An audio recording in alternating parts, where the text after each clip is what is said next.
New Town গৌরাঙ্গনগরে live in পার্টনারকে eve teasing এর প্রতিবাদে বেধড়ক মারধর, বাস দিয়ে কয়েকজন যুবক পিটিয়ে মারে বলে অভিযোগ। সংকেত চ্যাটার্জি নামে এক যুবক নিউটাউন গৌরাঙ্গনগর এলাকায় তার লিভ ইন পার্টনারের সঙ্গে থাকতো। গতকাল রাতে নিজেদের মধ্যে অশান্তি হওয়ায় তরুণী বাড়ি থেকে বেরিয়ে যায়। এরপর রাস্তায় কয়েকজন যুবক ওই তরুণীকে ইফটিজিং করে বলে অভিযোগ।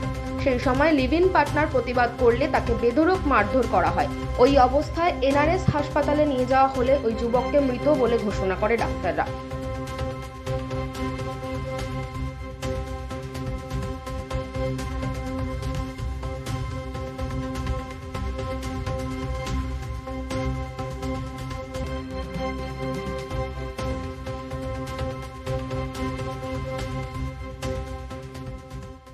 কখন হয়েছিল এই ঘটনাটা? রাত 2টোর সময়, রাত দুটো আড়াইটার দিকে। কি হয়েছিল জানেন? না, সেটা পুরোটা জানি না। এখানটা এসে জল চেয়েছে, যাদের মাথা ফেটে গেছে, জল চেয়েছে, সেইটুকুনি মানে জল দেওয়া হয়েছে। শুধু একটা ছেলেই ছিল? হ্যাঁ। যারা মারধর করেছিল তারা কি ছিল না? না, সব ওই দিকটাই ছিল, সব ওই দিকটাই ছিল। তো কতজন ছিল তাও বলতে পারি না। আচ্ছা, আপনি কি জল দিয়েছিলেন? হ্যাঁ, আপনি জল দিয়েছিলেন? আমার বাড়ি যে বউটার ওই যে উনি জল দিয়েছিল, আমার বৌমা জল দিয়েছিল।